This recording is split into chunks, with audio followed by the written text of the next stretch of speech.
I know it's more than you're used to. And indeed, the second case, or the third case, the Noel Canning case, that's the actual case, not edited. They cut out a little bit here and there. But on about 2 or 3 occasions this year, I'm going to ask you to read the entire decision. And I have a method to my madness. Very often when the editors cut stuff out, they cut out important stuff. And in order to get to the insights of how the justices decide cases, I want you to read details. So there are 3 cases this year. You're going to read the entire thing. This one, Zivotofsky, which comes up next week. This is the Israeli passport case.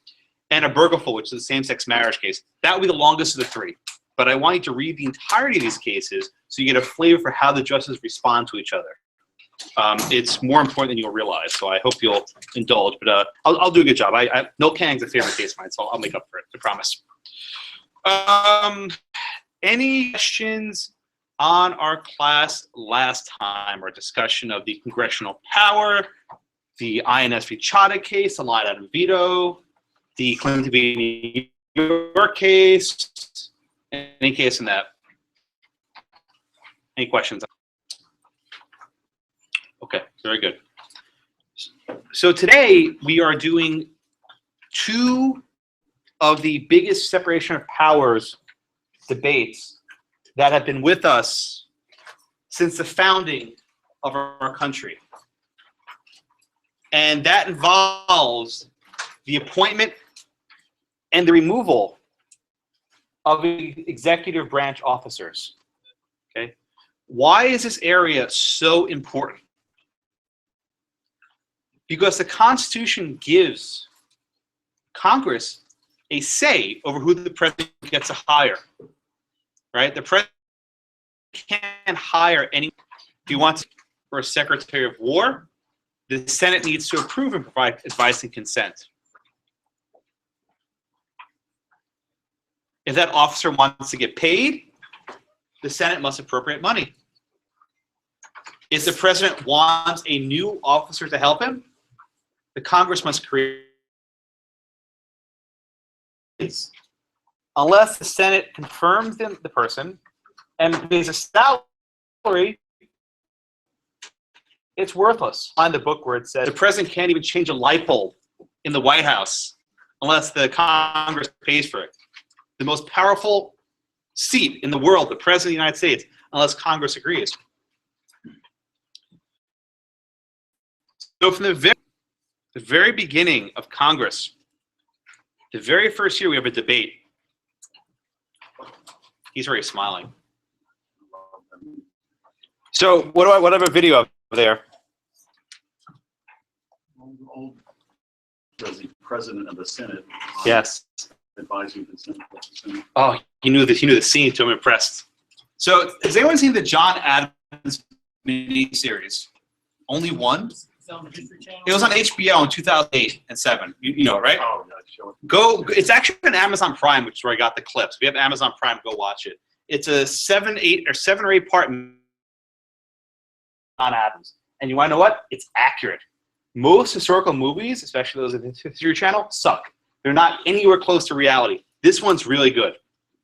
And the clip I'll play in a minute, which I'll get to shortly, involves the so-called decision of 1789, which is discussed at length in your readings, both in Myers and in Humphreys.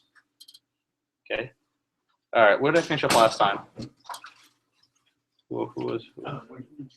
Yes, sir. Thank you. Appreciate the honesty. All right. So, Michael, right? Right. Michael, what was this decision of 1789 that they keep talking about? Well, generally speaking, I don't know the details. It asserted that Congress could not interfere with the president's power to remove at will executive branch. Thank you. Perfect. Right.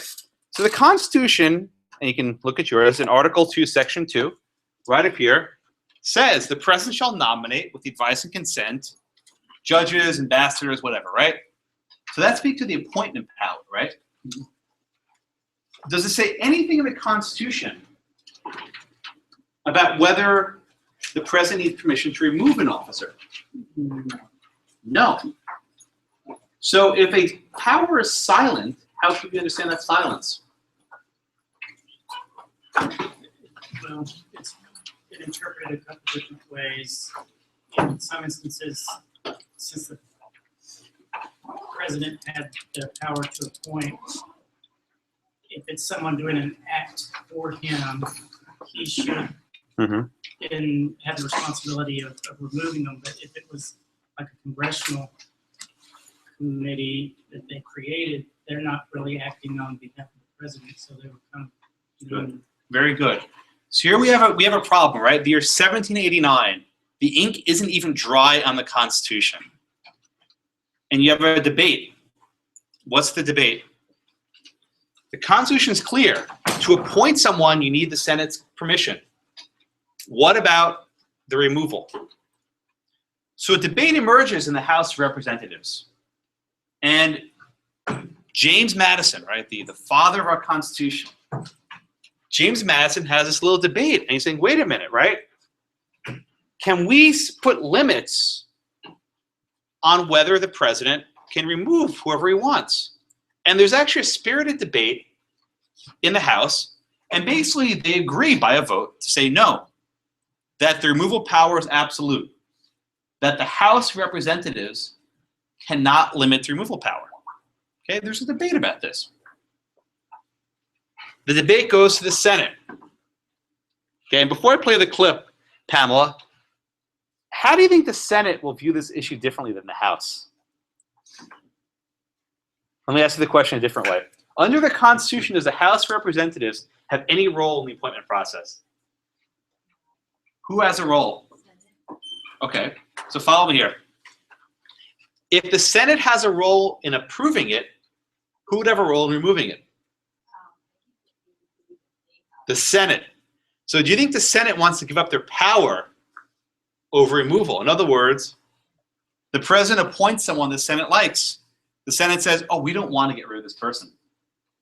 So the debates become, the House is fine with this because they don't have a role in the process, but will the Senate give up their power over removal? I hope this is loud enough. If it's not, I'll describe it.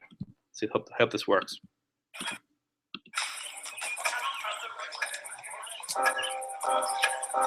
The president must not be allowed to remove cabinet officers on whatever whim. The Senate must advise and consent to their removal the same as to their appointment. Mr. McLean's bill is an affront to the authority of the executive branch. It seeks nothing less than to indenture the president to this body's will. Mr. McLean, the British parliamentary model may be instructive here.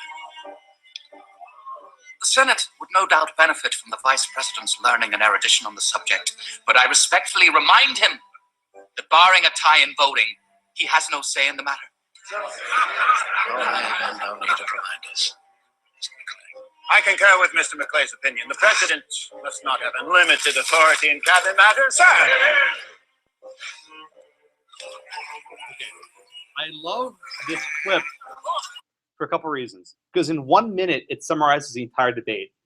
So on the one hand, you have one senator saying, wait a minute, the Constitution's silent, right? It doesn't say the Senate can have any role in the removal.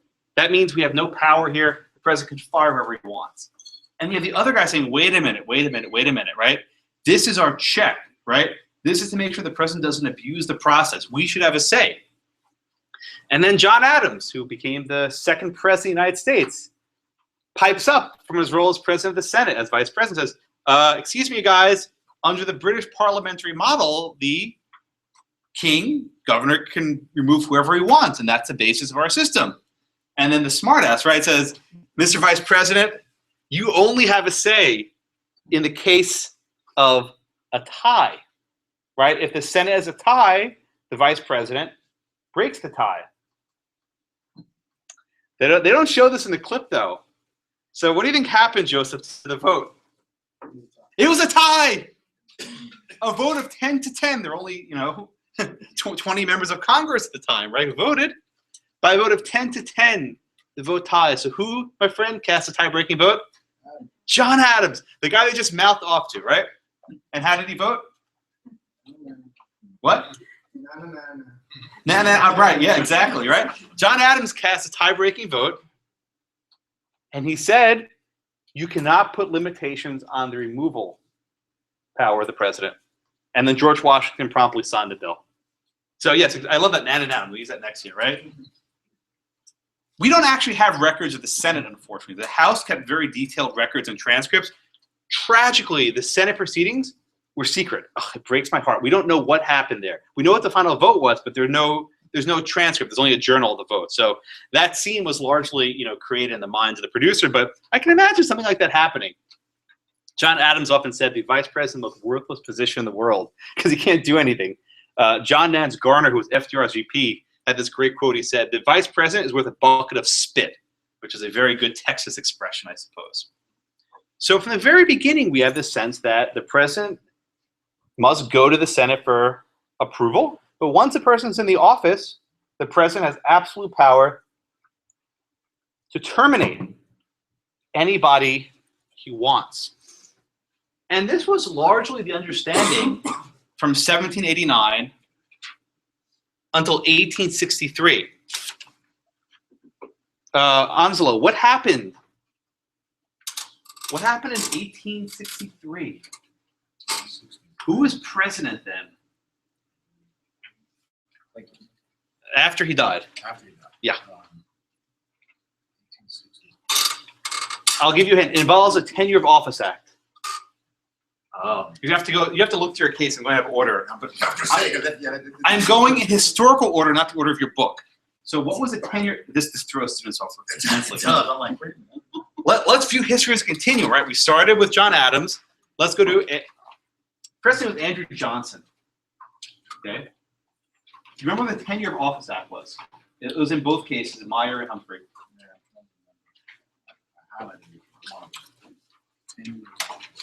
I'll give you a hint.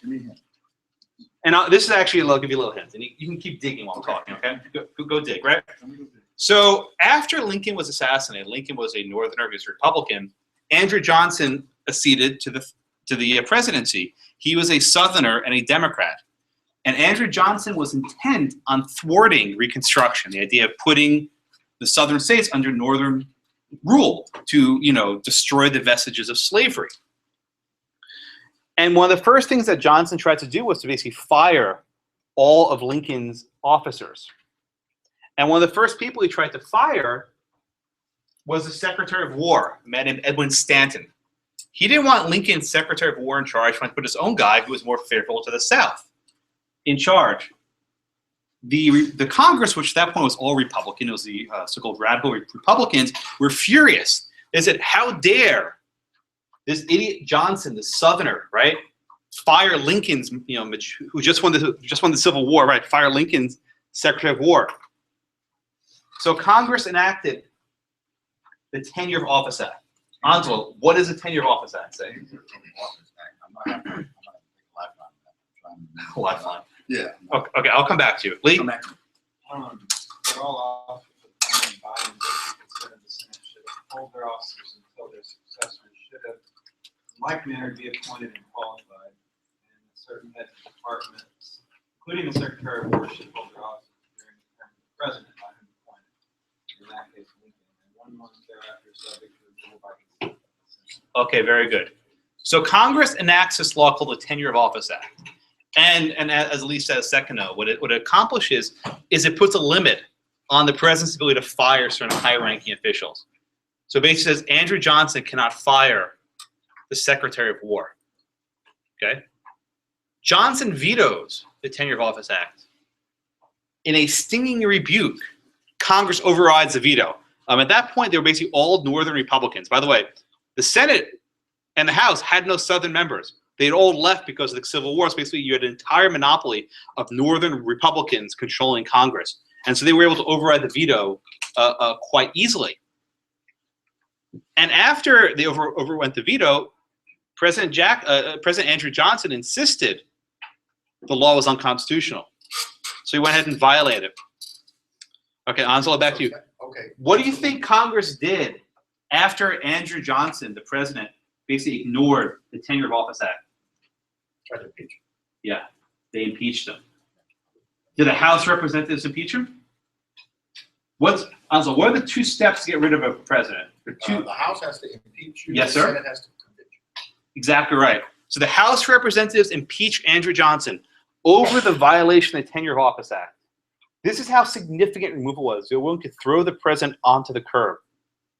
House of Representatives impeached Johnson. And then in one of the greatest, I don't know what you want to call it, but one of the greatest flukes of history, in the Senate, they were 1 vote short of impeachment. 1 vote short of conviction. We came 1 vote to having the president thrown out of office in the middle of Reconstruction. I think, was it a Kennedy, JFK, or a book called Profiles in Courage? I think that 1 vote was one of the Profiles in Courage, remember correctly, but I might be making that up. This was a significant deal. So we have this law on the books, the Tenure of Office Act, which almost tore the country apart. And it stayed on the books. And it was in the books until the 1870s, when Congress passed a law governing the appointment of postmasters, such as our friend Mr. Myers. You know where I was getting at. Yeah. So you realize when there are different cases talking about the same history, we can do them out of order. Law students hate this, right? So let's go back up top. It's okay. We're good. We're good, okay. Sandra. Mr. Myers was appointed as a postmaster for Portland, for Oregon, right? What was the law under which he was appointed? How did it control removal, the law that he was appointed under?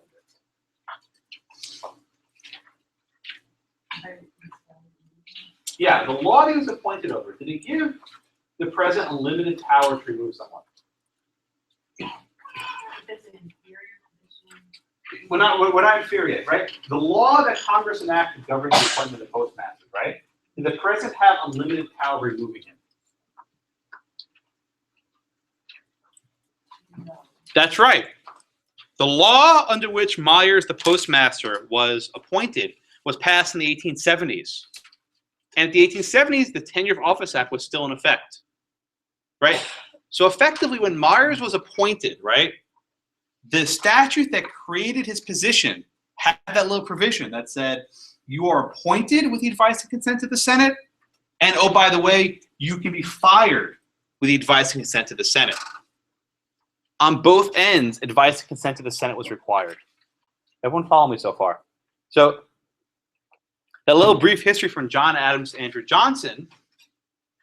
After the Andrew Johnson episode, you had all these statutes in the books saying that if Congress wants, they can put limitations on removal. The president can't fire any he wants. Okay? So the president fired Myers. Well, first he said, we want you to refuse. We want you to resign. And Myers was like, screw you, I'm not resigning, right? I have a guaranteed salary. Okay. Make America great again. You're fired, right? They got rid of him. And they replaced him. Earl? Earl, how did this case get to court? What was the actual basis on which this case made it to court? What did Mr. Myers sue over? Exactly, right? Because think about it. If you are guaranteed a position, say for 5 years as a postmaster, and you only serve 3 years, you say, listen, I had this 2 other years of salary, I was willing to work, pay me back my salary. So a suit was brought in the Court of Claims. That court doesn't exist anymore, but basically when you want to sue the government for unpaid wages, you go to this Court of Claims, now called the Court of Federal Claims. And the Court of Claims said, okay, in order for you to be able to get your money, the president would not have been able to remove you. Let me say that again differently. That was bad. I started saying the sentence like, that's wrong. Okay. So here's the issue. The only way he gets his money is if the removal was unlawful. If the president had the power to remove him outright, he doesn't get any money.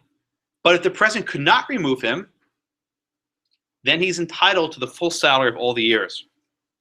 Everyone get that point? Yes, sir. Up to the 1870s, when the Senate approval was required, what was the percentage of that? Was that a 2/3 vote to show if they agreed or disagreed with the president? Advice and consent is majority vote. Okay. 51. Well, there weren't 50 states, but you know, yeah. So here was a dispute. Myers said, I want my salary back. I want my salary back for that period of time. And he sued for it. So this is one of those rare cases where separation of powers issues are litigated in the court, right?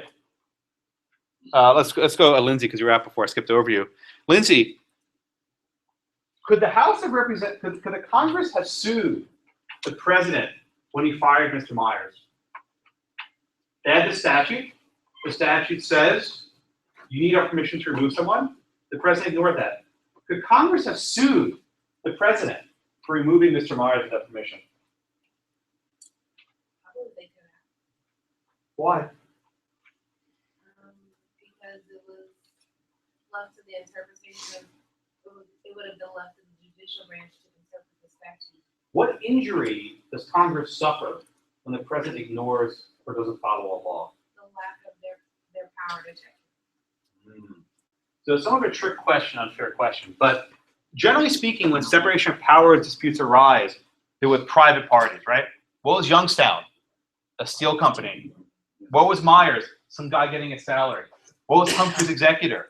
Some guy getting a salary. What was Noel Canning? A Pepsi company, right?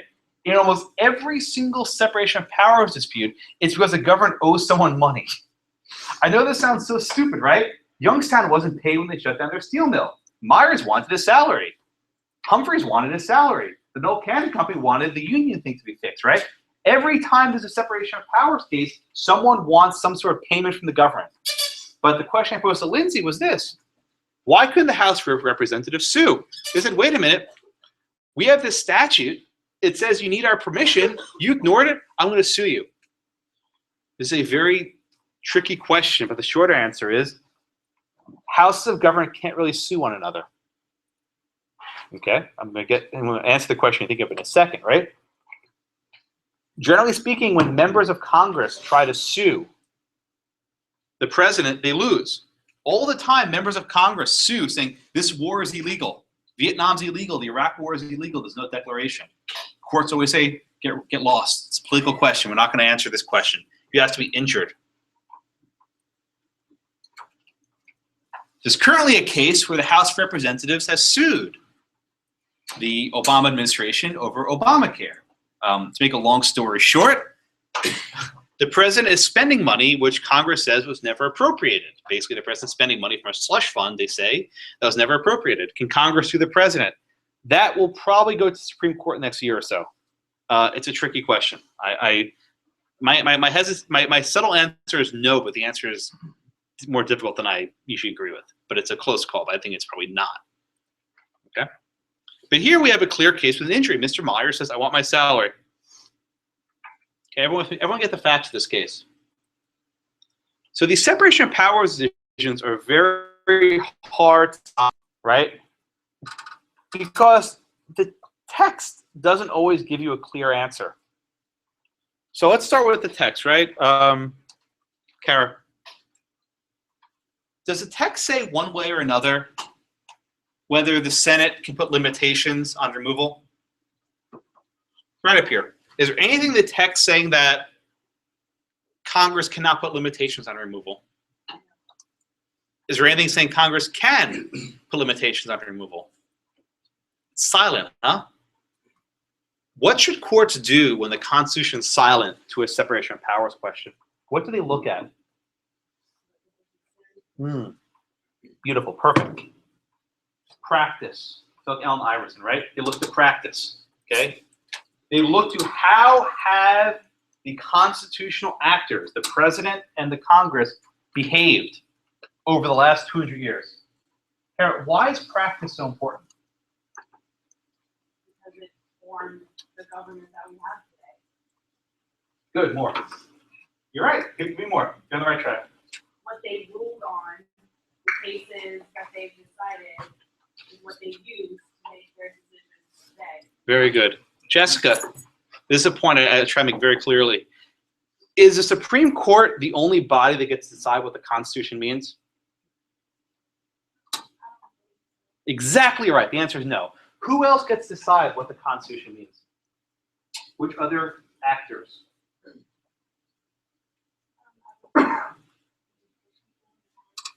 And who else? Exactly. This is the idea that the departments of our government get a say in what the Constitution means. And when you have a constitutional debate that's ongoing for 125 years, and the parties work out an arrangement, right? We should defer to that practice. Everyone get that? You'll see this in Humphreys, in Myers, and in Noel Canning, right? What's the value of practice? It's such an important point. Walter, let me ask you this question, though. What happens when the practice changes? Right? So we started with Mr. John Adams in 1789, where they said Congress cannot put limitations on removal. And that was the uninterrupted practice for almost 70 years. And then we get to 1863, a time of revolution in our country, and Congress changes it and says, yes, we can put limitations on removal. So we have basically 70 years of Congress saying, no, you can't. And then roughly another 70 years, give or take, saying they can. What do we do? We have practice going one way for 70 years and practice going the other way for another 7 years. What the heck is a court to do there? We look at the newer practice, see if it's constitutional. Why do we look at the newer one? Why not the older one? And by the way, if you said we look at the new one, I would say, why don't we look at the old one, right? Why do we look at one over the other? How,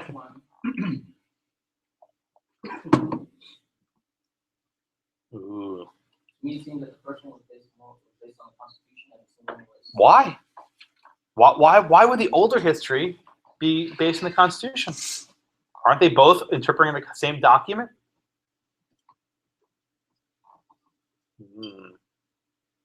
These are not easy questions.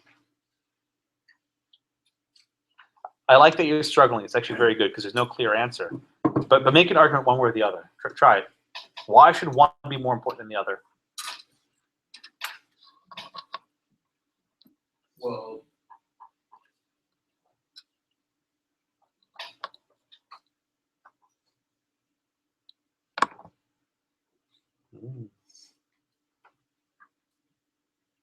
we just think what You're the Chief Justice. You're the Chief Justice. You have this case. On one side says, the first 7 years of the history, they said you can't do this. The second 70 years said you can. You're the Chief Justice. What do you do? now I look at The text is ambiguous. The practice is in conflict. What do you do? in that case, I mean, times change, so I guess the reason why they changed it was to fix the problem. Ooh, that's a good one. So you presume the modern one is better because it reacts to some sort of deficiency, right? Yeah. Okay. Steve, I'd like you to argue the opposite side, right? Why should we ignore the modern trend and stick with the original history? Or the original history. Yeah, the John Adams video. Because Congress has the power to confirm the appointment. No. We already said the text is ambiguous, right? The text doesn't say one way or the other. And we have conflicting history. 70 years one way, 70 years the other way. The power, the, Why should we look at the first 70 years instead of the second 70 years? well, the first 7 years is closer to the founder. Oh, so what difference does that make? Those ones that wrote the documents. So should we be listening to how James Madison and John Adams voted? Or should we be listening to how the radical Republicans interpret the Constitution in favor of Andrew Johnson? The closer you are to the founders, the closer you are to the Ah, okay. And this is the approach adopted by the court in Myers. The opinion was drafted by Chief Justice William Howard Taft. He had the most badass mustache in the entire judiciary. By the way, the guy was huge.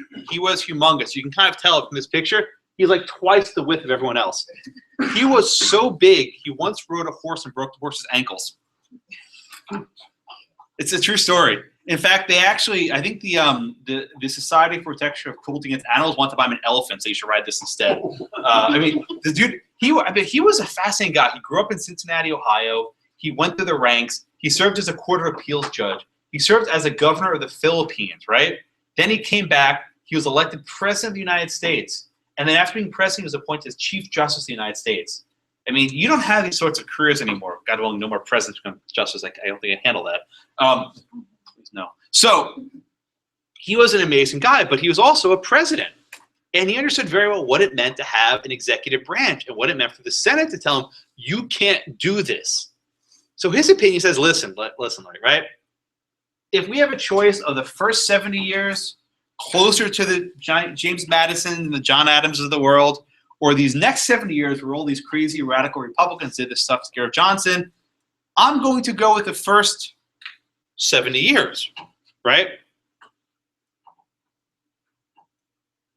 But does that have to be the right answer, Mark? I think Walter gave a pretty interesting explanation. Maybe Adams and Madison were wrong. Like, is Taft necessarily correct here? You're not necessarily correct. I mean, I think that depending upon what the situation at the present time calls for, that you may need to adapt. I mean, Where do we get this concept of adaptation from? Which judge was most known for making these sorts of arguments that we studied so far? From the very first day or second day of class? Not Scalia. No, not Scalia. You're right about that. But which justice are we known for that's most fixed on adaptation? We've only done a couple. No. You're welcome. No.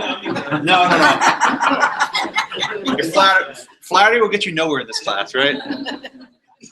Yvette, what do you think? Which justice is most known for adaptation? That we say, and Jackson hadn't been appointed yet, so it's not him. Marshall. What decision are you thinking of with adaptation? What's the case we studied about a week ago? We only have 4 classes so far. What case? Yeah, people hate when I have to review. What case, Yvette, did Marshall write that most reflected his desire to have the Constitution adapt? What clause did it involve? Oh, you have to know this stuff. Yeah, you're right. Aaron. It's Marbury versus Madison. No. The other one. Which other Marshall case did we read? Separation of powers case. We haven't read that many cases. What? Case of the bank. What was that called? McCulloch v. Maryland. Thank you. Delaware. You're close. You're on the border, right? Right? Yvette, do you remember what McCulloch said?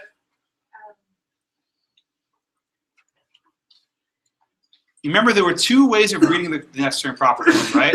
One was a narrow way saying Congress only do what's absolutely necessary. What was the other way? Yes, exactly. Perfect, right? What is convenient? And what did Marshall say?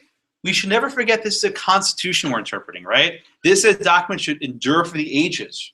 Remember he said this, right? This is a document that should endure for the ages. And even though he was basically rejecting how James Madison read the Constitution, he accepted the Hamilton. Fish, remember this? Right. So we have this sense in constitutional law that just because James Madison says something doesn't mean it's right. And I think Walter stated it well. Maybe there were problems.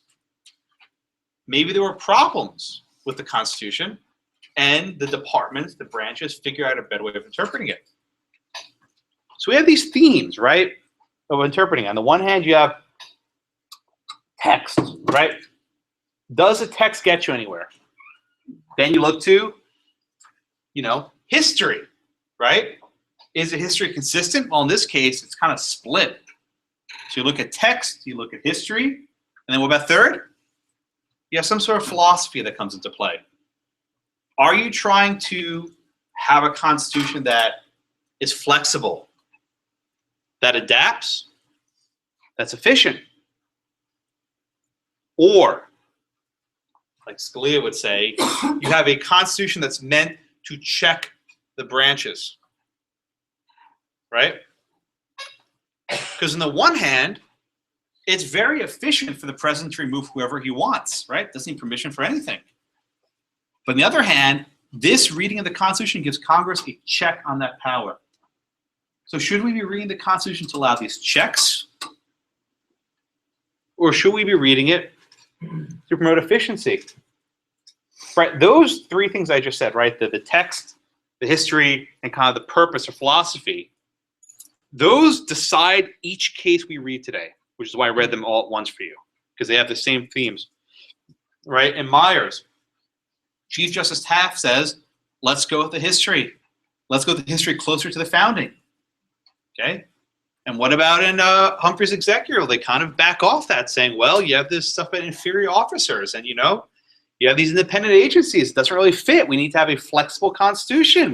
These don't really fit anywhere. And you have Justice Breyer in the last case, in Noel Canning, saying, well, you know what? Congress and the president have been doing this for hundreds of years. Who are we to decide otherwise, right? If they've been doing this for history, we won't question them. Justice Scalia said, no, no, no, no. This is meant to check the separation of powers. These three cases are probably among the three most important cases decided by the court because they provide a window into how the judges view the separation of powers. And don't necessarily think any majority or dissent is correct or right or wrong. There are very strong arguments on both sides for all of these cases. Okay. All right, so any questions on the majority opinion by Justice Holmes? Again, he's sitting right there in the front row. Huge. Actually, when I clerked in the Sixth Circuit, the courthouses in Cincinnati, his actual chair that he sat in was still there in the judge's robing room. It's like the size, it's like that big. It's a humongous chair with these sturdy legs to hold him up. Okay. Let's move on to the dissent.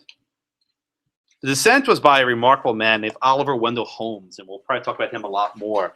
But Holmes was a soldier in the Civil War, the son of a poet, one of the most respected scholars in America on the law. And Justice Holmes was very big on being pragmatic, right? He did not see the role of the judge as to stop what people are doing. He thought the best judge was one who didn't get out of line, just let the democratic process work out the way it is. And Holmes makes a very sharp point. John, you want to say, what did Holmes say? It was very brief. What was his point? Basically, the office that was, the postmaster's office was created by Congress. Yeah. So, Johnny, let me ask you this question. If Congress created the postmaster office, could they destroy it? Yeah. So, rather than putting a check on firing the postmaster, they could have just eliminated his office, cut his salary. Could they have done that? Yeah. So then what's the difference, Johnny, between putting a check on removal and just terminating the damn office? To Justice Holmes. Is there any difference to Holmes between putting a check on removal or just eliminating the office outright? Oh, no. Yeah. Holmes is like, let's not put style over substance, right? Let's not put labels in the way of what's actually going on here.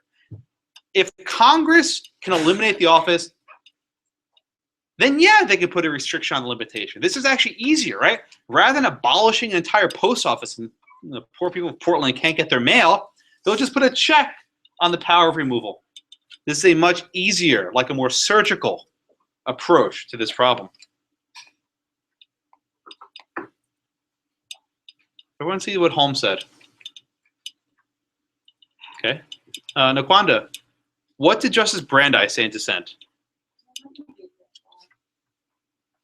Okay, you need to read the dissents, the entire case. Which ones did you read? Did you read the next case? Did you read Noel Canning? Okay, you need to read the cases. But catch up and make sure you read them for next class because these will be tested, and if you don't read them, you will be in bad shape for the exam. Amanda, what did Justice Brandeis say?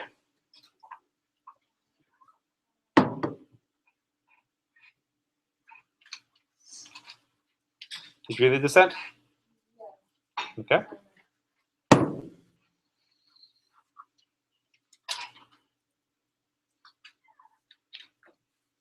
What I understood,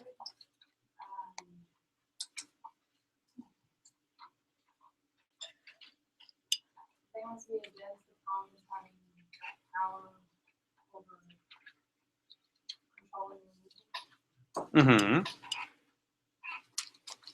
Well, let me ask you this question, right? Amanda, was the postmaster a position of very high significance? Was this like the Secretary of War, or the Secretary of the Treasury? How would we describe his position in terms of the Constitution, the text of the Constitution? What kind of office did he hold? This is Brandeis's main point.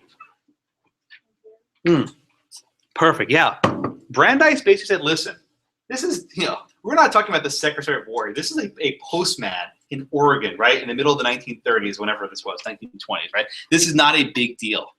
He is what's called an inferior officer, which is he took this text straight from the Constitution.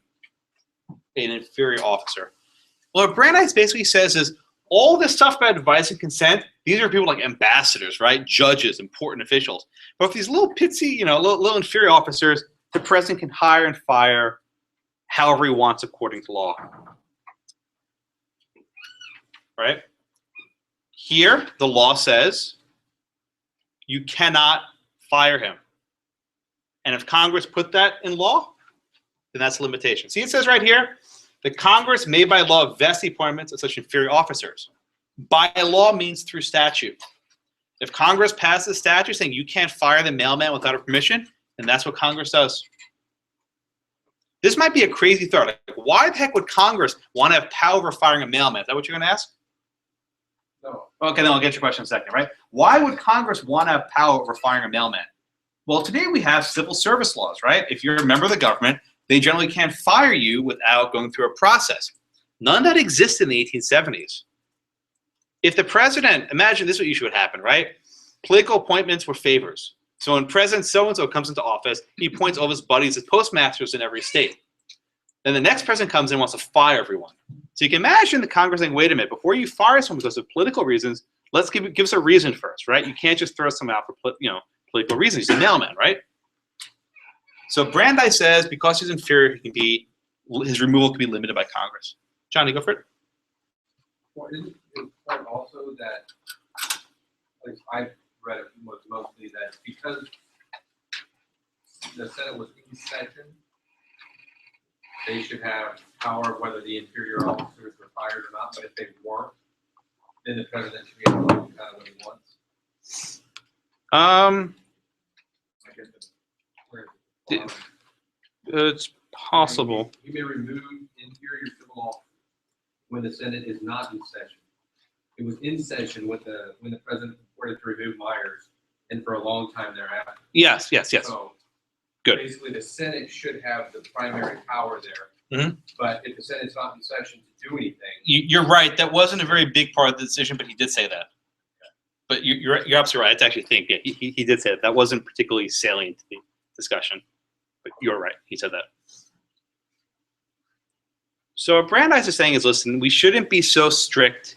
We're talking here about a little official postmaster. He's an inferior officer. If Congress wants to put limits on the removal, they can, right? Because what's the difference, Sophia? Why do you think it'll be so important for the president to fire like the Secretary of War, but not so important for him to be able to fire his postmaster in Oregon? What's like the big difference there? Yeah. I think because one is a lot, I guess he's more accountable, but the higher position is a lot closer to the president, that reflects the president. Yes. What he does. Yeah, exactly. Because imagine this, if you're the Secretary of War, or if you're the Secretary of State, you're negotiating a treaty across seas, right? The president needs to trust you and have confidence in you. If the president loses his confidence, you have to resign or to fire you, right? Imagine like, President, Obama being forced to keep President Bush as like Secretary of State, right? He may not have the same priorities, and there may be serious conflicts between the two administrations. But a postmaster in Oregon, whether you deliver the mail differently, I mean, there's not much significance there. So that's why the higher ranking a person is, the closer he is to the president, it's more important the president can remove that person. Everyone get that? Yes, sir. Would the commissioner be closer to the We'll get to Humphreys in about 2 seconds. Actually, like less than that. I'll say with any questions. So anyone have any questions on Myers, right? What does Myers stand for? It says in almost ultimate language, that Congress cannot put any limits on the president's removal power. It says Congress cannot put any limits on the removal power, and the Tenure of Office Act was unconstitutional. This postmaster law was unconstitutional. Chief Justice Taft says no limits. Oh, by the way, there's Justice Brandeis. He was the first Jewish justice in the Supreme Court. In fact, he had a significant number of people voted against him because he was Jewish. Okay. Nuri, your hand was up? Yes. In Taft's opinion, he went over, and this is, I guess, very subjective because he was president, and how he speaks about essentially needing the consent to after nomination for the person to get a job. For their removal, this is kind of in-house for the executive branch because this person works for them. Nuri, what's the difference between putting a check on the appointment and putting a check on the removal? In my opinion, Yeah. really not much because you have to know that when you're removing someone, the next person you nominate still has to be. Well, let me ask you like this, right? What happens if I appoint someone, I think you're a good guy, and you turn out to be a crook? And what happens for whatever reason the Senate likes this guy, they don't give you permission? I'm stuck with him. How am I supposed to do my job if I'm stuck with a bad officer? I agree with Is that embarrassing? Right, so think about it like this. If the Senate says no, you can't appoint him, fine, I'll get someone else, right? Mini embarrassment, but not a big deal. But if the Senate says, no, you're gonna be stuck with this crook, how am I supposed to do my job as the president, right? I'm actually unable to execute faithfully. I mean, the justices cite the take care clause of the Constitution, which we'll discuss a lot, but I have to faithfully execute the laws. How can I do this if there's someone who's against me? My own secretary is opposing me, right? This is dangerous, right? Because imagine if Congress says to President Johnson, you need to keep all of Lincoln's guys, and Lincoln's guys trying to sabotage his strategy. How can the president faithfully execute the laws if his own officers are thwarting him? It's a dangerous reasoning, which is why I think Chief Justice Taft understood this. It was actually one episode where President Taft was elected after President Teddy Roosevelt. And one of the first things that happened was, Teddy Roosevelt was a big conservationist. He loved the wilderness, right? Taft, not so much. He broke horses' ankles. So one of Roosevelt's former commissioners of the Park Services tried to launch an investigation into corruption, basically saying that Taft was messing up the environment. What did Taft do? He fired him, right? Taft fired a Roosevelt holdover who was trying to investigate him. And Taft was like, screw you, I'm in charge here, right? If you want to investigate me, you're fired. Imagine if Congress said, no, you can't fire him, you need a permission to fire him, and we're going to make you keep a person on your payroll who's opposing you. That doesn't go very far. All right, so any question on Myers? Yes, sir, in the back. These offices, these are all created by Congress. Yes, sir. Except for the Chief Justice. Every other office is created by Congress. That's under the gas code. Well, it says right here, right? The president shall nominate, with the advice and consent of the Senate, all offices of the United States. Congress can create those offices. Okay? Any questions on Myers? Right, so if you're reading Myers, right, in the 1920s, thinking, wow, the president has all this power, and the Congress can't do a damn thing to check it. But then a funny thing happens in the 1930s, and we've discussed this, which is the creation of administrative agencies. And these are neither fish nor fowl, right? Administrative agencies have characteristics of the executive branch because they can prosecute people. They have characteristics of the legislative branch because they can create regulations, which, contrary to Aaron's thought, are not law. They can create regulations. And administrative agencies have characteristics of the judicial branch because they can have little judges and have many hearings and trials. An administrative agency blends all three aspects of government into one agency. We discussed last class, or a little bit, can Congress do this? Can Congress delegate these sorts of authorities to the agencies? Well, the modern answer is yes, although at some point the answer wasn't clear, but the modern answer is yes. Okay. What about a commissioner of one of these independent agencies? Right? If we're talking about the Secretary of State or the Secretary of War, those aren't administrative agencies that are independent. They work directly for the president. What about the FTC, the Federal Trade Commission, right? Renee, was the Federal Trade Commission established to serve the president's needs? It was not. That's right. What was it established to do?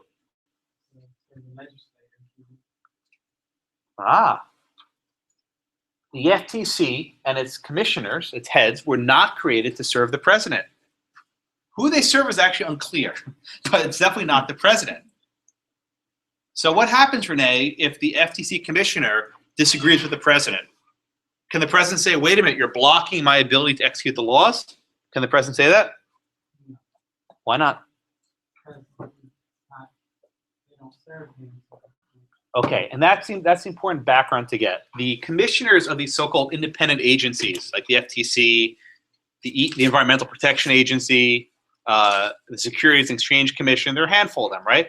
They're designed to be independent, to insulate them, to protect them from the president. In other words, Congress says, we don't trust the president to interfere with these important areas. In fact, what usually happens is there are 5 members of these agencies. 5. Usually 3 by the president in power and 2 by the other party. So for now, right now, the FTC has 3 Democrats and 2 Republicans. That way there's always a balance in favor of the president's party. Okay, so what happened? Mr. Humphrey, I have a picture of him somewhere. Mr. Humphrey, here he is. William E. Humphrey. He was appointed by President Hoover, a Republican, to the FTC for a term. The election happened. A guy named Franklin Roosevelt won the election. Franklin Roosevelt was a Democrat. He did not agree with the trade policies of Mr. Humphrey. So Roosevelt goes, I think you should step down. Humphrey's like, I'll think about it. Roosevelt's like, you should really resign. Humphrey's like, no. Okay. Roosevelt says, you are removed from office effective immediately. Humphrey says, you can't make me go anywhere. I was appointed by Congress for a set period of time, and I haven't served my time yet. Roosevelt said, okay, that's nice. I'm going to tell the Treasury not to pay your salary anymore. Right? It's very hard to serve in a position when they stop paying you and they turn the lights off in your office and they escort you out the building. Hopefully this doesn't happen to anyone. But usually, you know, I used to work in the court. Whenever I go up to the court, I would swipe my badge. Whenever it didn't work, I was like, oh man, it's finally fired. The judge finally wants, it's like, who's had that, right? Yep. Government employees, yeah. It's like, damn it, they finally got me. Whenever my email doesn't work, it's like, okay, they canceled me. Anyway. Yeah, it's like, uh-oh, yeah, I'm fired, damn it. I give up, So Roosevelt said, you're fired. So what did Humphrey do, like any blue-blooded American? He sued in the Court of Claims for the salary. He said, listen, I was supposed to be paid, however much money for the rest of my term, pay me the rest of it. Okay. During the lawsuit, he died. So his executor, that's why it's called Humphrey's executor, picked up the case and basically litigated it. And these are very similar facts to Myers. So Janine, let's assume you hadn't read the decision yet, right? And you were advised on the case. Based on Myers, how do you think this case would turn out? Yeah, based on Myers, how do you think this case would turn out? Just based on what I've told you on Mr. Humphrey's facts. Do you think he'll get his salary? Mr. Humphreys is getting dumpty, right? He's getting nothing. All the king's horses, right? So, Janine's exactly right. Humphrey's getting dumped. No, Humphrey's getting nothing. He's getting nothing. Because based on Myers, the president's power to remove is absolute. And if President Roosevelt decides that he doesn't want this guy running the FTC, then he can terminate him. What the heck happens here, Cameron? Why is this case not controlled by Myers? Why is this case different than Myers? In the opinion they had it as a postmaster was an executive officer when the FTC was not. Good. Why is the FTC officer different than the postmaster? They don't report to the executive, their functions are. Exactly right. What the court says, and by the way, the opinion was by Justice Sutherland, who was usually a conservative justice, but he voted this way here. Justice Sutherland said, listen, this is ridiculous here, right? This is ridiculous. The agency was created by Congress to insulate the FTC from the president. In other words, Congress made this position to be independent. And one of those aspects of independence is the president can't fire someone he doesn't like. Congress created this agency to bypass the president's removal power, and they have the authority to do that.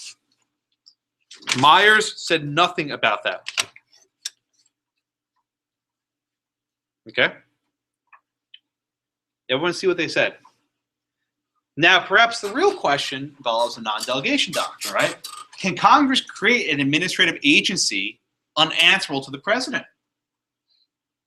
Can Congress create an agency that's not answerable to the president? Well, they did, and the court upheld it. But what also was at issue here was, Clint, let me ask this question. What would have happened? I'm sorry. Oh, I skipped. Are you not on the right seat? No, hold on. Oh, I'm off by Roy. Roy, sorry. Roy, what would have happened if the court held otherwise? What would have happened if the court held that President Roosevelt could fire an FTC commissioner? What would have happened to these independent agencies? They would be at the beck and call of the president. Would they be independent? No, not at all. So you see the significance of this decision. It wasn't just about the removal power. This was saying, are executive branch agencies unconstitutional? Because you can imagine a decision that went like this. Yeah, the president can fire Mr. Humphrey. Why? Because there's no such thing as an independent agency. The president appoints someone, the president can remove him, right? Go to the text of the Constitution, you appoint someone, remove it. There's no of this in-between ground. So this decision was so important in 1935 at the dawn of the New Deal, because not only did it say there can be independent agencies, but they said the president can't get rid of them, right? This was very significant. Can I ask you a question about that? Yes, sir. Didn't one of the points of the president being able to get rid of some of these people count as a check back against Congress? Oh, yeah. Yeah. If Congress can create positions now that the president can't check. Yeah. In essence, they can kind of, and in this case, it was a previous president. Exactly. Is that the worst kind, too? Yeah. So there was a case I didn't assign. I used to, but I ran out of time because there were too many. Your reading was long enough today, so I saved you. But the case of Morrison versus Olson. This case involves a special prosecutor. Okay? So after the Nixon mess in the White House, Congress created something called the special prosecutor. And this was basically a prosecutor who can act above the attorney general. Usually, if anyone wants to be investigated, the attorney general prosecutes. Who's the attorney general work for? The president, right? So during this is mentioned in the notes, right? But during the Nixon White House, there was something called the Saturday Evening Massacre. You know about this? Here's what basically happened. There was a prosecutor investigating his criminal activities. He got too close. So Nixon told his attorney general, fire the independent prosecutor. The attorney general said, no, I resign. Nixon went down one level. He says, okay, you fire him. He said, I won't, I resign. Nixon went down one more level to the third ranking person in the Justice Department, a man named Robert Bork, who would be later nominated to the Supreme Court. Nixon goes to Bork, fire that prosecutor, Archibald Cox. And Bork says, okay, yes, sir. Later, Bork said he did it to avoid a constitutional crisis, because eventually someone would have done it. And if they kept going down, the entire Justice Department would resign. So Bork, I mean, he's a very conflicted figure, but he said, I had to do it. Congress then created basically independent prosecutor the president could not fire. They said, listen, this is nuts. We can't have the president firing these independent prosecutors. Okay? This came up during Bill Clinton with the Monica Lewinsky. Remember all that? Yeah. It comes back, right? Poor choice of words. So, oof. So the case of Morrison v. Olson presented this issue. Could Congress create a prosecutor that could not be removed? Right? Could they? This prosecutor was engaged in prosecutorial activity, which is usually something the president can supervise. But the Supreme Court said, nope, this is not subject to the president's control. You can create an independent agency just to investigate the president. Justice Scalia had a dissent, one of his best of all time, where he says, often a wolf comes in sheep's clothing, right? You often have something dressed up really good to try and trick you. He says, no, no, no. This wolf comes as a wolf, right? This is so clearly a violation of separation of powers. How can you do this? And it was by a vote of 8-1 that case, Scalia and dissent alone. So the independent prosecutor then became Ken Starr, who was appointed to investigate Bill Clinton. And that led to the Starr report, which I'm sure some of you read. I remember reading it. I learned a lot from that report. Probably more than I should have. So, it's true. I remember downloading on my modem, like, oh, this takes forever, right? So, after the entire Clinton mess, Congress let the independent prosecutor statute expire, saying, you know what, enough of this, right? We can't have these prosecutors going around making stuff up and investigating free will, right? The president has supervision. But in Humphrey, they said, these independent agencies are fine, right? They're not executing these sort of executive branch functions. They're just regulating trade. Okay. So then what's the holding then? Jared, what kind of officials can the president not remove? Ones that are not.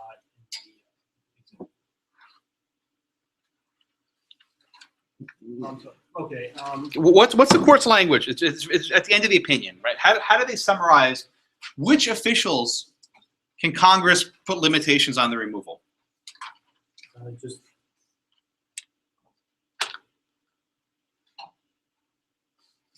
guess just like the inferior ones. No. How would you describe, Jared, the Secretary of State? He's a high. What's the phrase they use to describe some of that stature? No, not superior. No, you're right track. Want to try, Nikolai? Yeah. What kind of officials does the president have pure absolute discretion over? What are they called? The ones who are direct under his. Yeah. How do they describe it? I actually gave you the answer. I forgot, but you weren't paying attention. It's good. I actually said I said the word accidentally, and I caught myself. How does the court describe these officials? No. Under him. Or Yeah. What's the word they use? Anyone got it? Yeah. Executive office. Yeah. Civil Pure. Exactly. Purely. The court says Myers only applies to, quote, purely executive officers. Purely executive officers. So if someone's not purely executive, it's mixed. It has some executive power, some judicial power, some legislative power, like it's a stew, right? Constitutional, mess, right? For those people, Congress can put limitations to removal power. You decide based on, quote, the character of the office. So Humphrey doesn't even pretend to overrule Myers. It says, no. We're going to limit Myers to purely executive officials. Nikolai, when you read Myers, 5 minutes ago, right? Was there anything in there about purely executive officials? Was there anything in Myers about limiting it to purely executive officials? Sorry.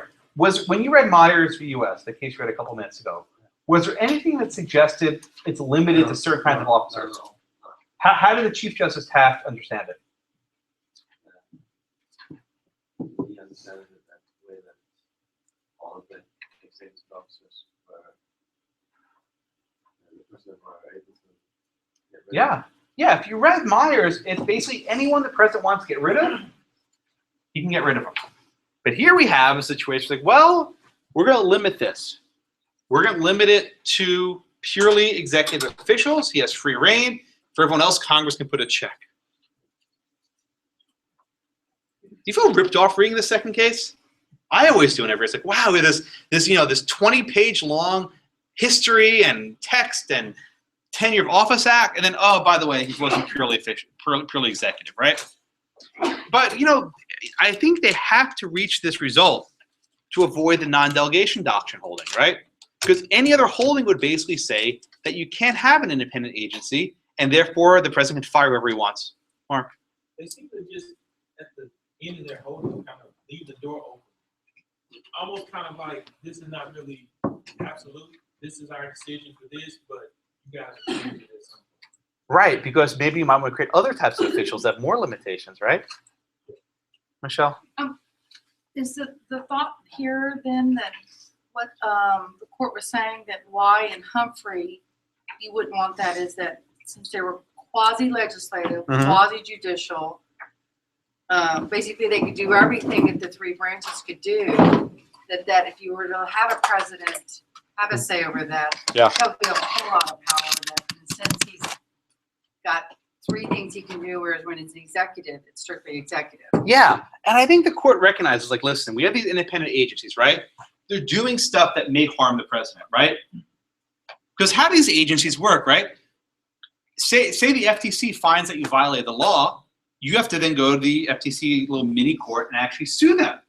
And there may be instances where the president wants to get involved with that, but Congress, we want this to be independent. Now, are these agencies actually independent? No, of course not, right? There are 3 Democrats, 2 Republicans, and the 3 Democrats will more often not vote with the president. I mean, there may be exceptions, but that's the rule in almost every case. So the illusion of independence is actually kind of silly, but the court so holds. Ken, just go right there. Okay. Yes. But it also kind of leaves the door open for inefficiencies and like What do you mean? The president could still get rid of them for those things. Those are pretty broad, so. Right, but you have to prove it, right? You can't just get rid of them based on ideology. I mean, inefficiency, like that seems like a pretty broad topic. Well, these are fiercely defended. It's very rarely that a condition is removed. Want to know why?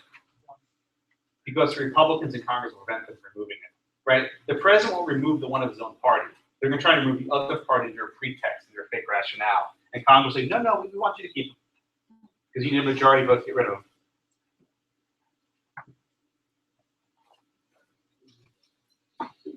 Yes, sir. So this is only if Congress limits power. If say they create an agency and don't limit the power, the president can still remove it, right? Say that one more time, please. So if they don't limit, if they create an agency and Congress doesn't limit the president's powers, he can still remove it. Yes. So now whenever Congress creates an office, they will specify it can be removed by the president or with our approval. But they can only do this for these hybrid, judicial, legislative eras, right? They actually found that the TV in the third floor classroom is about 3 inches taller, so I don't hit it. This one's quite low. Yeah, Josh problems, right? What else? Any other questions on Myers, right? Humphrey, yes, sir. If they just overrule each other now with the way the voting is, wouldn't we be better off, not even having them? I mean, and then giving the president the power to remove like he had. It sounds like we're right back to that anyway.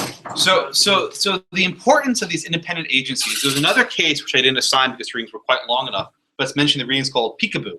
The public accounting. The public something accountability board, but it's Peekaboo, the abbreviation. And basically, Congress created this position that the president couldn't remove. It was this very complicated thing, and they said that there has to be some way for the president to get rid of someone, right? So as long as there's some fashion to eliminate an officer, it's okay. But Congress can't create entirely independent officials, right? Unless even the independent prosecutor could be stopped. It was very complicated. Any other questions? So Myers and Humphrey are seemingly in tension, but I think you should view them as products of their time, right? Myers was by the Chief Justice, the former President Taft, who basically said, I can fire whomever I want. But by the time Roosevelt rolled along, you had all these independent agencies. And were the court to hold you can fire the head of an independent agency, the independent agency would cease to exist.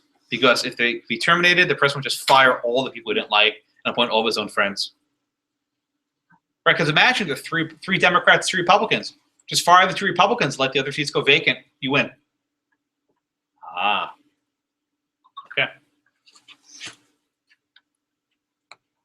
Any questions on Humphrey or Myers? We will turn now to the final case, which I hope you read. It's quite significant because I think it's probably, in my humble opinion, the most significant separation of powers case since Youngstown. Okay, so I want to show you a video first. So who here actually ever watches C-SPAN? Anyone? Okay, don't lie. It's true. You've heard of it, right? This is a hearing of the United States Senate on January 3rd, 2012. Let's see if this works.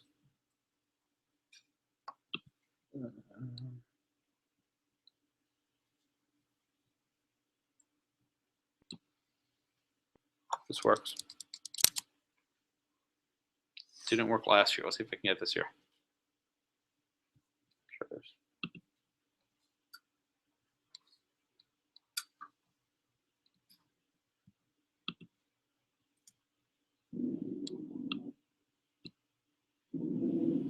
Okay, pay attention. You'll miss it if you don't pay attention.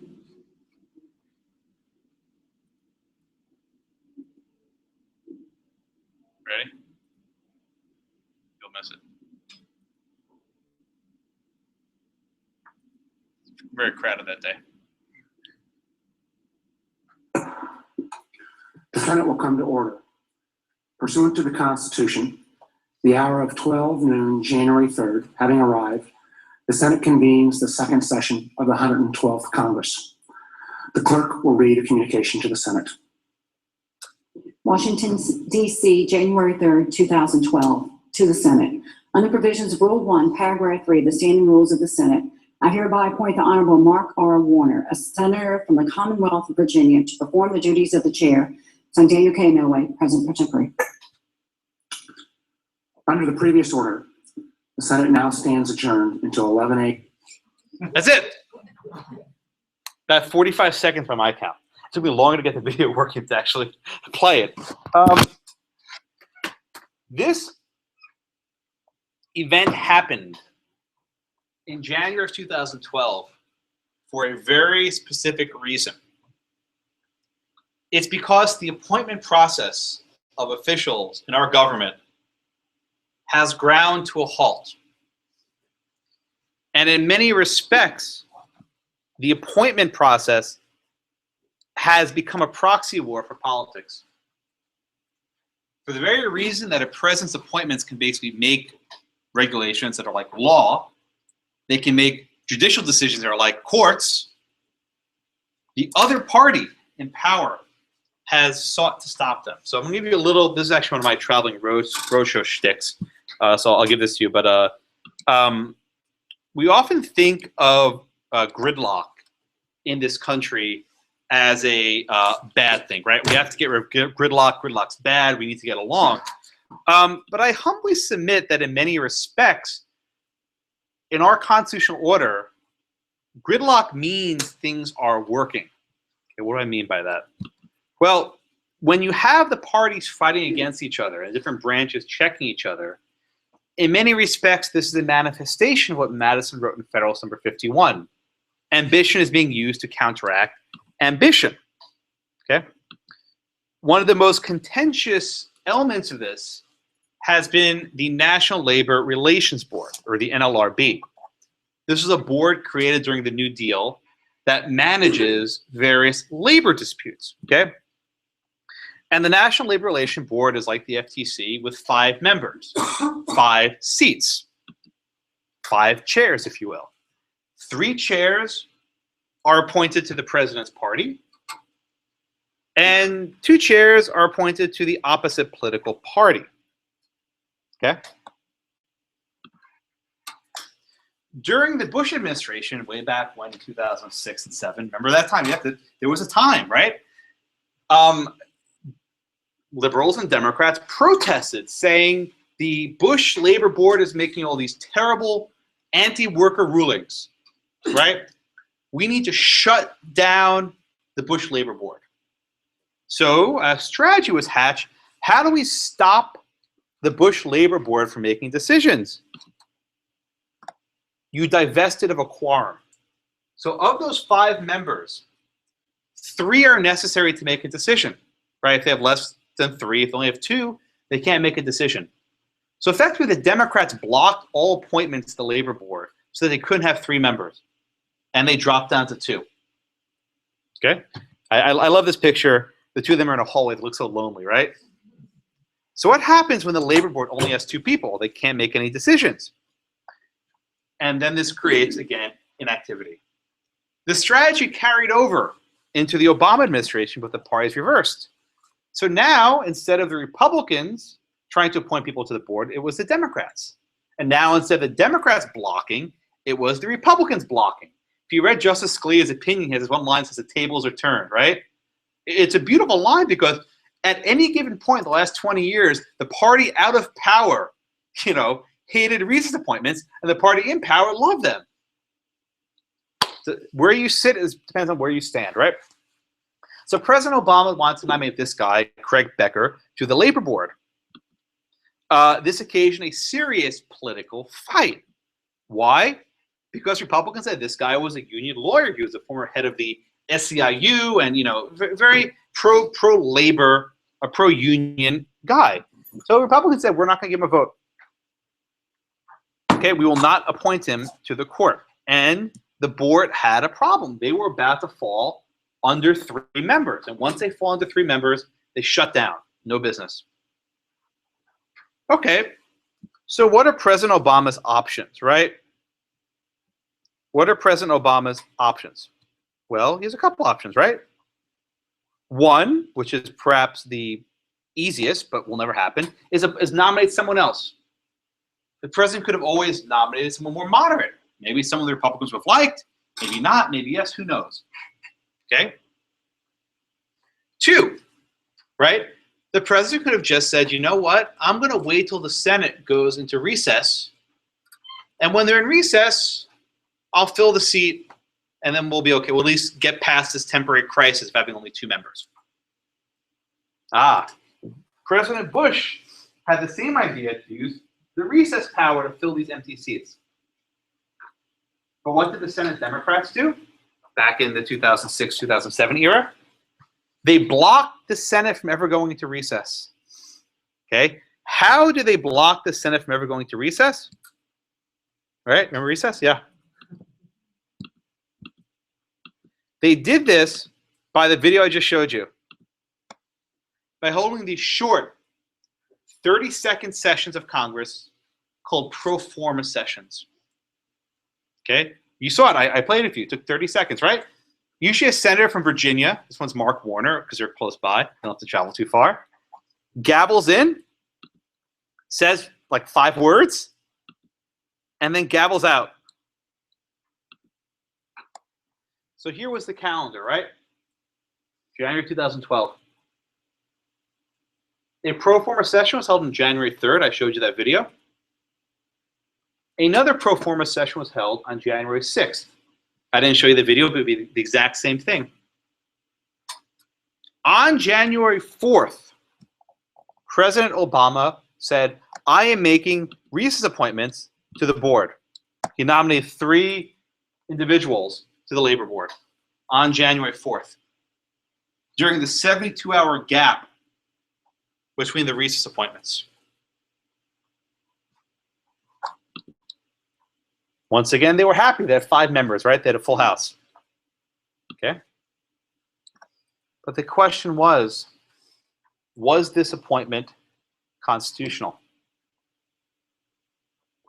Could the president make the appointment during this 72-hour gap between these pro forma sessions? Okay. By the way, I'm going to give you one other layer to this intrigue that people don't realize. At the time, which party controlled the Senate? The Republicans or the Democrats? The Democrats, right?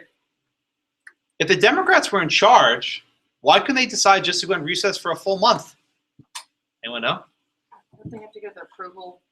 Yes. Yes. The Constitution says no House of Congress can go into recess without the consent of the other for more than for 3 days. So the Democratic Senate needed the Republican House's permission to go into recess. The Democratic Senate had to take these 3-day sessions because the Republican House wouldn't let them go into recess. This was the racket. It's always happened, right? The other party in power blocks them from going into break. God, the founders, the separation of powers are so amazing, right? You can't even go into recess unless the other house concurs. By the way, there's one other option that President Obama did not do and has never been done, right? How could the president have gotten a recess guaranteed? This is an extra credit question. We can actually call them to recess. You could adjourn them. You could convene, but adjourn. The president has the power to adjourn Congress. He can say, all right, you guys go home. This is an extraordinary power that has never been exercised by any president. It may, who knows? But it hasn't happened yet. But the president could adjourn, send them home, send a recess. Okay, everyone get the facts. Okay? So actually, this case was brought by the Noel Canning Corporation. By the way, don't call them Canning, right? Noel Canning is not a name. It's actually a bottling company, right? It's called Noel Canning, right? They're a Pepsi bottler in Yakima, Washington. They call them distributors in the book. They also bottle. And what happened? Well, there was some labor dispute against them. It didn't even matter what it was. He described the facts in 2 sentences. And those 5 members of the board ruled against them. So what did Noel Canning say? Hey, you guys, you 3 guys, you don't have a proper appointment. Therefore, there's no quorum. Therefore, the judgment against us is void, and you can't make us do what they want us to do. So this is the same deal as Myers and Humphrey. A private party sued because the government agency that ruled against them was not properly constituted. They were not properly appointed. Because they're not properly appointed, they lacked a quorum, and they could not rule. Everyone understand the facts? Okay, everyone with me so far? So we have here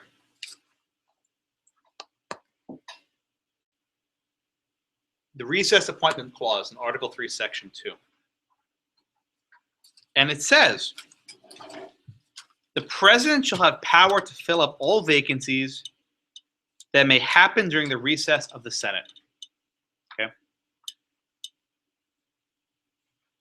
Unlike Myers and Humphrey, where the text is basically silent, the text says nothing about whether Congress can limit the removal power. Here we have text that does seem to do some lifting. I'll read it again. The president shall have the power to fill up all vacancies that may happen during the recess of the Senate.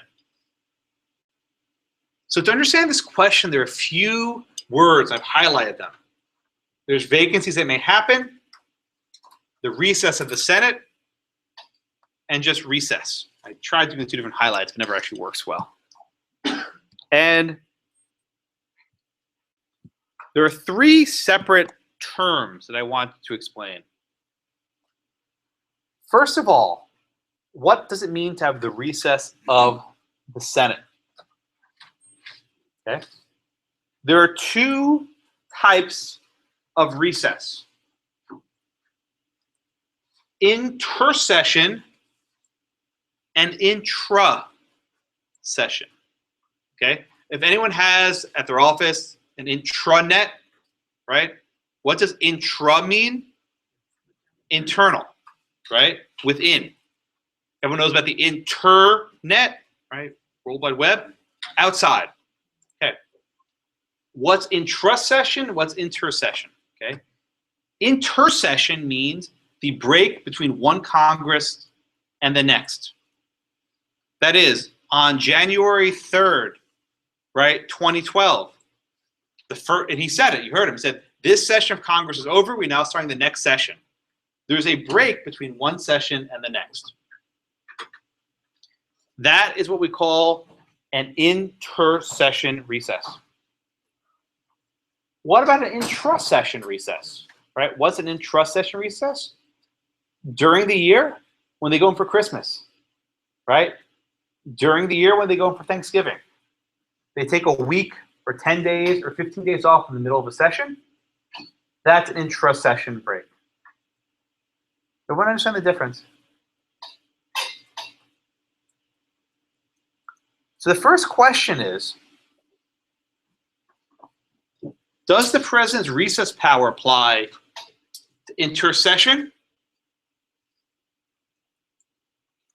and or intra-session? Okay. Why does this matter, right? Why does it matter, Jennifer, if it's intra-session, intersession? Why does it make a difference? Based on the text.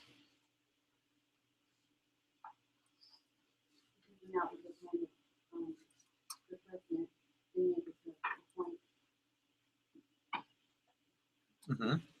Good. Yeah. So Jennifer, let's just look at the text here, right? It says the recess of the Senate.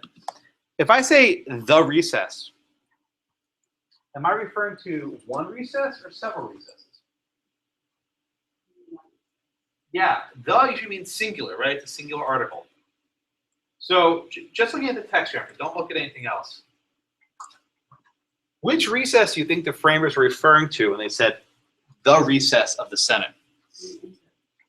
Why do you say that?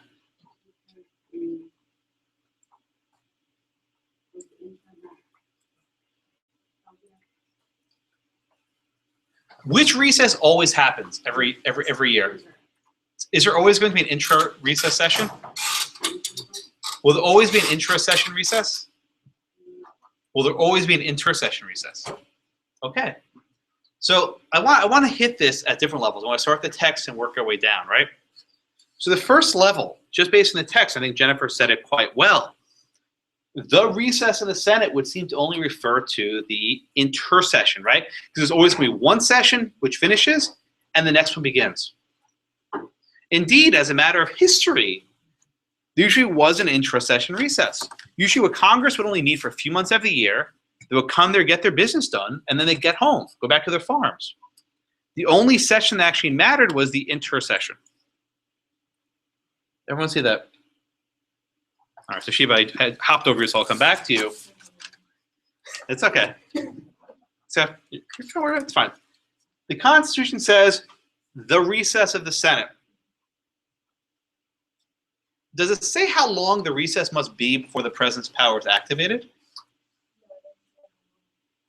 So how are we as judges, or people pretending to be judges at least, supposed to know how long a recess must be before it's too short? What if Congress goes on lunch break for an hour and decides to appoint some people? Is that long enough? Why not?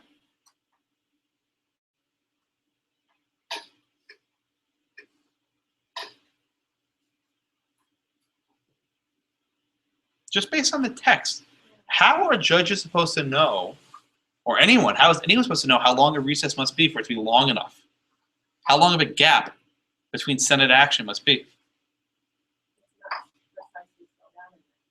And what's a judge supposed to do when it's not spelled out? Is there any guide there?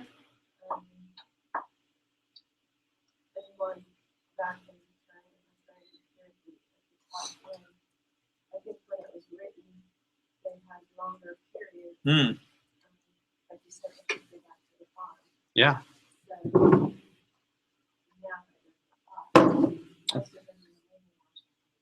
Yeah, and even if they don't live in Washington, within a couple-hour plane ride, you can get anywhere in the country. I mean, even from Alaska, I've done the math. Within 12 hours, you can get from Anchorage to D.C. It's not very far. What? Yeah. So let's look at the third one, Elizabeth. Vacancies that may happen, right?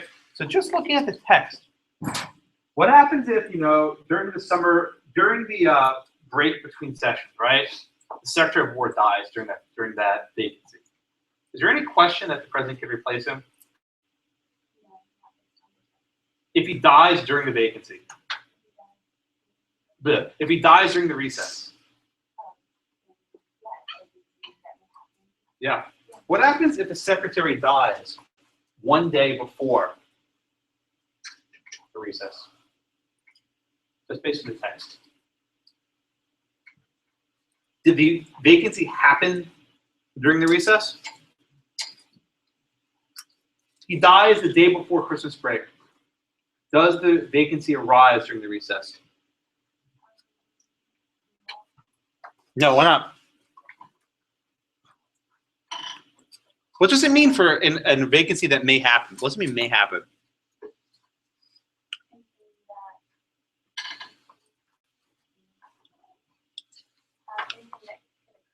When?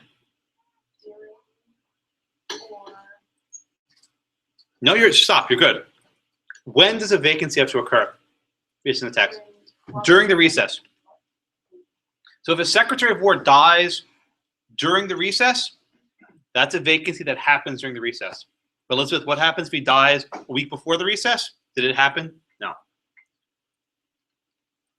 So unlike many cases where the text isn't helpful, it wasn't helpful in Humphrey, wasn't helpful in Myers, it frankly wasn't even helpful in Youngstown, right? The text doesn't get you anywhere. Here, it's pretty damn clear, right? It's pretty damn clear.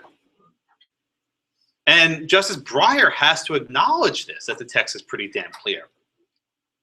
So why wasn't this a 9-0 opinion against the government, right? Andrew, why wasn't this a 9-0 opinion saying, yep, you can't appoint unless the vacancy arises during intersession recess? Why wasn't that easily the 9 answer? Oh, I think it's quite clear, right? Why did the court not go to the text?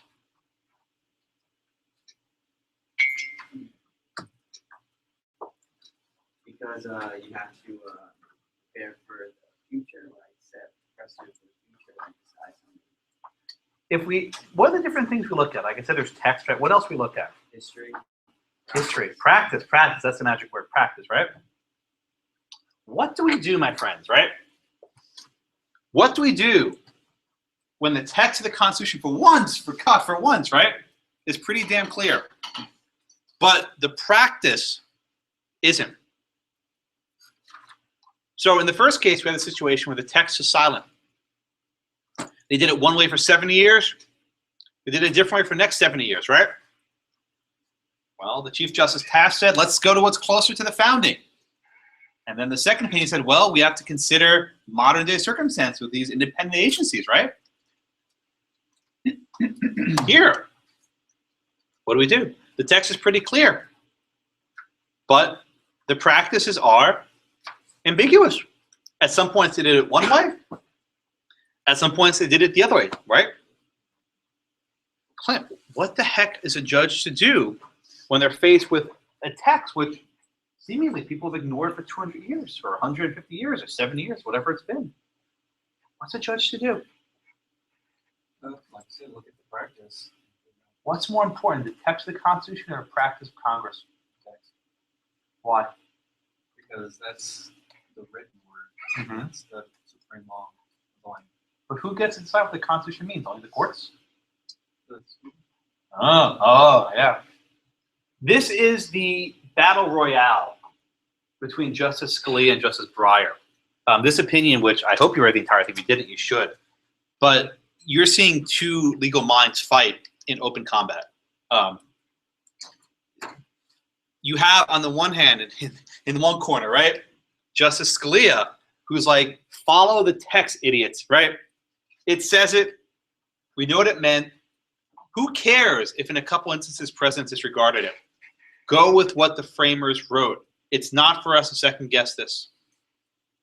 And the other hand, you have Justice Breyer saying, well, yeah, Scalia, you got a point there about the text, but we need to be driven more so based on functionality, efficiency, and not this sort of formalistic approach. When I say formalistic, does everyone know what I mean?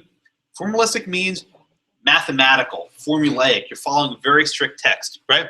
So to use an example, Iris, remember in Youngstown, which justice, I keep going back to this, which justice was very formalistic, was very rigid in his analysis, Youngstown? You can't do Control F, so you don't have the benefit of their friends. You can't search your notes electronically. Sure. Anyone in the meantime? Yeah. Hugo Black. Right, what did Hugo Black say? Well, very clear, he felt just like the elements of the tort. Yeah. Follows everything. Yeah. Iris, remember which justice in Youngstown was much more flexible when we always talk about the 3 zones and stuff? No, keep going. she can't search her notes. It's not fair. Who comes? Jackson, yes. What did Jackson say? Yeah, but more than the 3 zones, what was Jackson's approach to the Constitution? Was he very rigid and, Yeah, you look to how the parties act, right? You look to the interaction. What does Congress say? And what does the president say? Right? If the president and Congress agree, then the courts have no role. If the president and Congress don't agree, then you do have a role for the courts to second guess it. So in this case, Andrew? In this case, Andrew, did the president and Congress agree? They did. If the president and Congress agreed, would they have confirmed his guys? Right. So the president and Congress did not agree. But did everyone in Congress have the same thoughts? Let me ask you this question. How do you think the Democrats in Congress viewed this issue? Just take a wild guess based on politics. We don't do politics often. This case, there's a lot of it. Do you think the Democrats in Congress supported the president's appointments? What's the Republicans in Congress? Sorry, what about the Republicans in Congress? Do you think they supported them? So here we have it. Ambition checking ambition. The president's own party in Congress saying, we want these guys. The Republicans saying the president can't make these recess appointments. How do we measure the Senate when it doesn't agree with itself? Yes, sir. I was gonna ask why Bush didn't do the same thing. He tried, but they blocked him. That's right. Well, why didn't they block him? Why didn't they block the him? Republicans block him? Why did the Republicans block Obama from doing that? They did. That's why he had to do the recess appointment. Oh, the question is, why didn't Bush? Oh, thank you. The question is, why didn't President Bush take a 72-hour gap and make an appointment then? Because his legal office said that'd be illegal. It was mentioned, right? The Bush administration, for all the stuff they did, said this would be unconstitutional. What? I didn't hear you say. Well, they actually did draw several lines, yeah. So the Obama administration went to what's called the DOJ, if you can read this, Office of Legal Counsel. This is the attorneys that advise the president on constitutional matters. So the Bush administration said, you can't do this. 3 days is too short, okay? The Obama White House said, you can do it, right? You can do it, right? Where's Schneider? Why, though? Now, this is a very subtle point. Let's see if anyone gets it. The Obama administration did not think this was a 72-hour break. How long do they think this break was? Didn't you think it had started back in December? Yes. Oh, A+. Exactly. Here's what the Obama administration said. This is a very subtle point most people miss. They didn't think this was a 72-hour break. They thought that these pro forma sessions, remember gavel in, gavel out, were inconsequential. They thought that they did not matter in the least. Therefore, the Senate was actually recessed from December all the way through January. Everyone, you get that point? So it's not that the Obama White House basically ignored the Constitution. They said, we don't think that these pro forma sessions are worthwhile. Everyone get that point? Most people miss that when they read the decision. Therefore, it's not a 72-hour break. It's like a 4-week break. Plenty of time. So on that narrow point, though, you're up next, Michelle.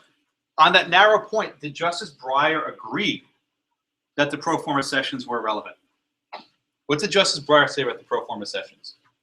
Actually, I thought he did acknowledge that they were. They were what? That they were in session. Yes. Justice Breyer said, even though they're gaveling in, gaveling out for 30 seconds, they're in session. Who gets to decide when the Congress is in session? Congress. And if Congress says they're even calling it a session, they are in session. Where the Obama administration lost was their supposition that the president decides when Congress is in recess, not the Senate. Justice Breyer spent many years as Ted Kennedy's right-hand man, and the Senate said, nuh-uh, right? The Senate decides when they're in session, not the president. So this was the loss of the Obama administration. They lost this part. So even though the case was actually 9-0, actually, Mark asked me about this in the hallway, the case was essentially 9-0. Do you notice that Justice Scalia concurred in the judgment? Right, not respectfully. He concurred. The reason why he concurred was he agreed that the recess appointments were not valid, but he did a lot of other stuff. But the Obama administration lost, but they didn't lose that badly, right? Tam, how could they have lost really badly, right? What would have been the really, really bad way to lose this case? All they lost was that that this period wasn't long enough, right? How could they have lost? What would have been the really bad way of losing for the White House? Yeah. So here's how they could have lost big time. The court could have held, as did 4 justices. This was actually 5-4. This wasn't 9-0. The court could have held that you can only make appointments during inter-recess sessions for, finish it up, 4 kind of vacancies. Oh. Anyone? Everyone try it? Once that happened during. Yes. the recess. How Justice Scalia in dissent read the Constitution. The only time you can make a recess appointment is if someone dies during an intersession recess. Let me say that again so you can write it down clearly, right? According to Justice Scalia, the president can only use the recess power when a vacancy arises during an intersession recess. Someone has to die during the break between the 2 sessions. Otherwise, you can't fill with a recess appointment.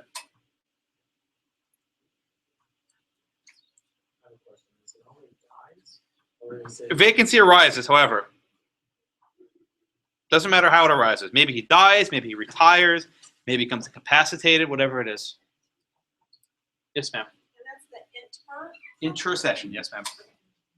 Justice Scalia would say that intra-session, there's no opportunity to make a recess appointment.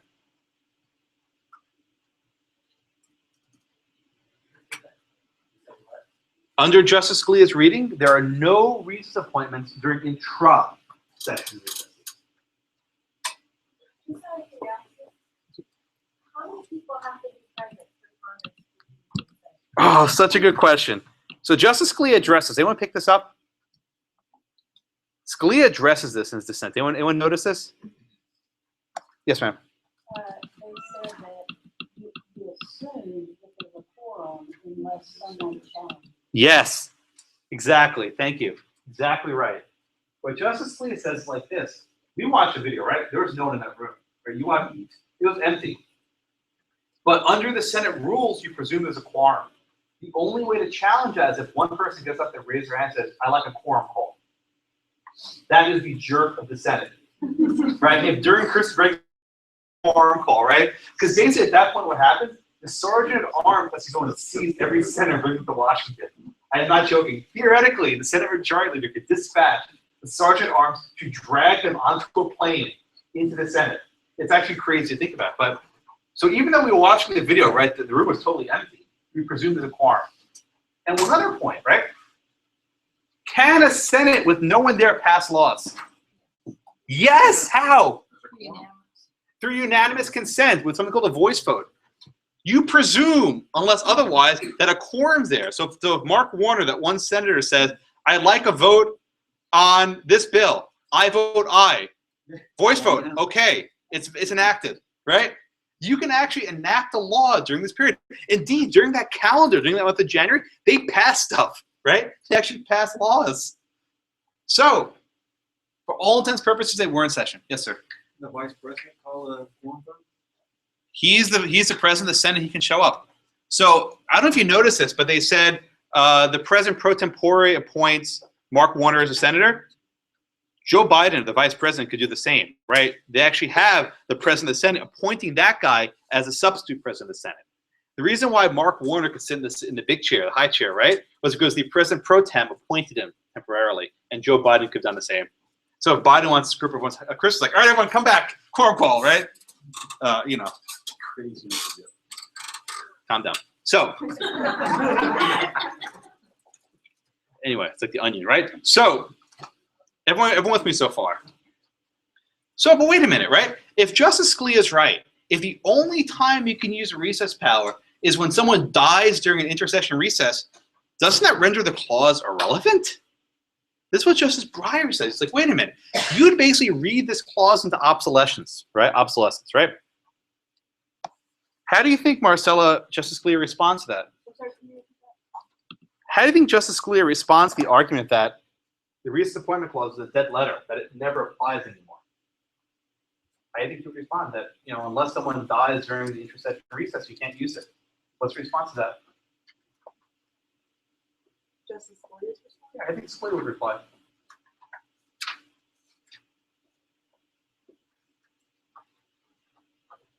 Well, isn't he the one that said that you can do it on Sunday? Scalia said you can only appoint it when there's a vacancy that arises during the intersession, right? That almost never happens. So basically, it renders the recess of power, you know, worthless. What's Scalia's response to that? Is there a problem with rendering it worthless? No, why not? Because he doesn't. You already want to take a stab at it? Because that's what the text says. Yeah. Scalia's like, so what? Right? So freaking what? He says, this clause was created for a different time. It was created for a time of horse and buggies, where it was impossible to drag the Senate back into session in the middle of the recess. We don't have that today. During the arguments, Justice Kagan, who I've become a huge fan of in her 2 years in the court, made a very astute point. I have these memes to, this is when I go on the road and do my shtick. So she said very well, the recess appointment power deals with congressional absence. Okay? Usually recess appointments are for absence when Congress can't be there. But the President Obama's appointments were not with congressional absence, but with congressional intransigence. What does that mean, Jennifer? Congressional intransigence. What's that mean? Their attempt at so long. Yes. Right? Why did President Obama use the recess power here? Politically, you can say. The Republicans were blocking him at every step. So the president said, you know what? I'm going to flex my, executive muscle, and I'm going to use recess power. Okay. So what was remarkable is that this is Donald Verrilli, was a Solicitor General, the top government lawyer. He replied, the recess power acts as a safety valve. A safety valve, given that intransigence. Brian, what do you think that means, safety valve? He said this in the court. This was his argument. So no one takes advantage. What's a safety valve? A fail-safe. Teapot? Exactly. Yeah, right? Basically, a safety valve is when you have something building with a lot of pressure. If there's too much pressure, the thing will blow up, right? So a safety valve lets out a little bit of steam, quite literally. So what the Solicitor General was saying, yeah, right? Didn't go over and pour me out, right? What the Solicitor General was saying was, listen, Congress was steaming up, right? The Republicans were being absolutely unreasonable. They were being intransigent. They were being obstinate. And they weren't allowing me, right? They weren't allowing the president to do it. The recess power acts as a safety valve to let the president make appointments in the face of stonewalling, to use her phrase, right? The recess power lets the president make appointments in the face of stonewalling. In other words, when ambition is checking ambition, the president can step around it. This argument was going to lose. And I'm still trying to figure out why he made that argument. So as soon as I heard that, I was like, no good. So Justice Alito says this is a very aggressive argument in favor of executive power, right? And the Chief Justice made a very fine point. Kevin, is there anything written in stone saying the president has to get his guys through? I mean, Jennifer said the president had to get his guys through. Does he actually have to get his appointments in? What would have happened if he didn't? Well, what would have happened to the labor board if they dropped below 3 members? And then what? Would the world end if the labor board stopped making decisions? It had, yeah. So basically like this. Sure, it's convenient for the president's agenda to have his people in office. But will the world end if he doesn't, Brian? I'm sorry, Kevin. Sorry, Kevin. Sorry, flip it up. Kevin. I mean, what could the president have done that was so damn important? If it was so important to get people through, what could he have done short of the recess appointments? While the Senate was having their Fighting it, what could he have done?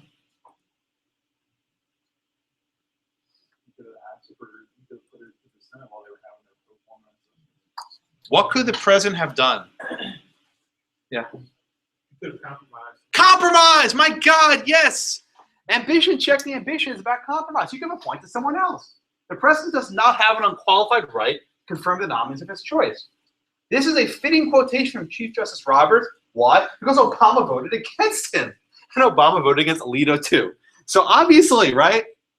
People can vote against certain people. You do not have the right to your own choice of officers, right? So the president tried using this as a safety valve, and this did not work well at all. Oops. So Bill comes go. Where was I? So then we go on to this topic of gridlock, right? Oops. I keep. Where is it? We got to this topic of gridlock, right? And I'll make this point very clearly if I can. On this point, all 9 justices agree. There's no doubt that Congress was gridlocked, that the president was not getting his way in Congress. Is that a problem? Politically, yes. Constitutionally, no. And Breyer says a gridlock Congress, right? This is a political problem and not a constitutional one. Okay? And Justice Scalia has, where is it? A great quote in this decision where he says basically that gridlock, this intransigence, this is not a problem to be fixed, right? This is not a bug. It's a calculated feature of a constitutional framework, right? Not just a feature, a calculated feature. It was designed this way that when the president wants X and the Senate says no, the president doesn't get X. They have to compromise on Y.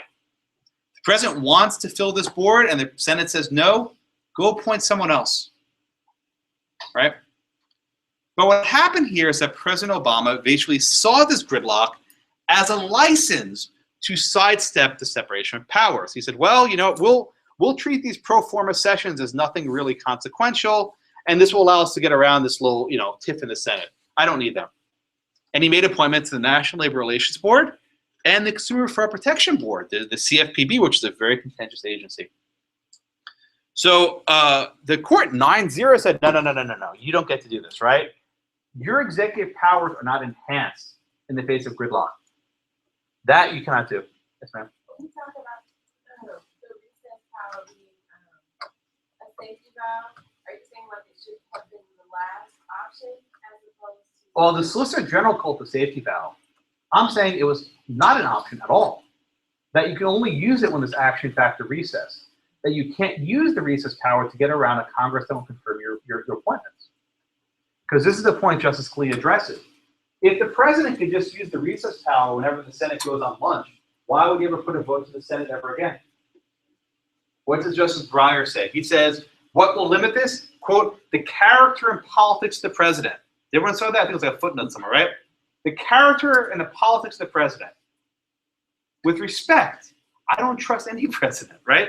Their character and politics don't go very far because they're driven by their own ambition. And what checks that ambition is the ambition of the Senate. And the president cannot sidestep that in this case. Okay? Yes, sir. It's interesting how Breyer kind of puts it back at Scalia using Hamilton and Vicar of government. Oh, yes. It's like literally just a punch in the face. Ambition checks. Oh, I know. So it's absolutely true. So this is why I said this is a full fight between Breyer and Scalia. You picked up on that very clearly. Breyer says, listen, right? Government is about efficiency. We need a vigorous, energetic executive who can make stuff work.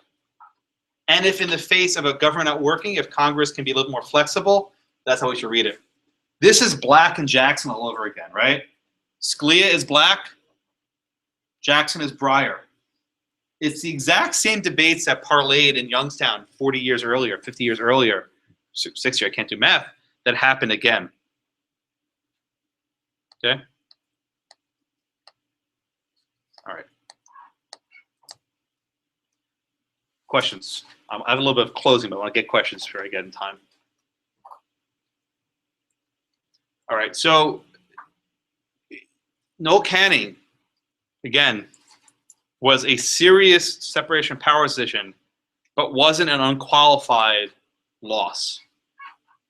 Okay, the president lost here, but he could have lost much worse. And so what did the court hold?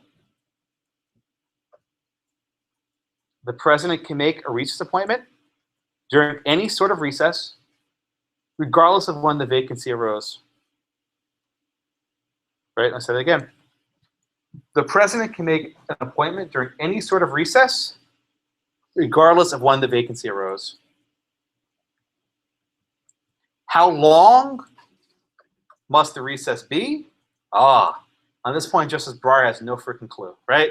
He's like, well, 3 days is too long, and 10 days is okay. It's like Goldilocks, not too hot, not too cold. 10 days is probably okay, but we won't say otherwise, presumably, because maybe it'll be a national disaster and the president needs to appoint someone quickly. Scalia obliterates him and saying, how can you be so stupid, Breyer, right? They're actually very good friends. They're very charming. They do shtick together on the road. It's very fun. But it's like, you fool, right? How can you possibly say this? You have no idea how long this Senate recess is. And again, you'll have some executive branch lawyers saying, okay, we'll try 4 days next time, right? About 5 days. We'll go for 5 days, right? On a leap year, I don't know, add an extra day. So the state of the law is now that the president can always make these recess appointments. But practically speaking, this is not very relevant. Why? Traditionally in the Senate, you needed 60 votes to get cloture to make an appointment over a filibuster. In 2013, before this case was decided, the Senate Majority Leader Harry Reid triggered something called the nuclear option. Nuclear option. What is this? They eliminated the filibuster for any kind of appointments, except for the Supreme Court for now. So now the president doesn't need 60 votes to appoint someone. He has a bare majority in the Senate. He can appoint whoever he wants. The recess appointment power doesn't really matter much. Okay, any questions on Noel Canning? Right, so the three cases we did today, the removal and the appointment power, right?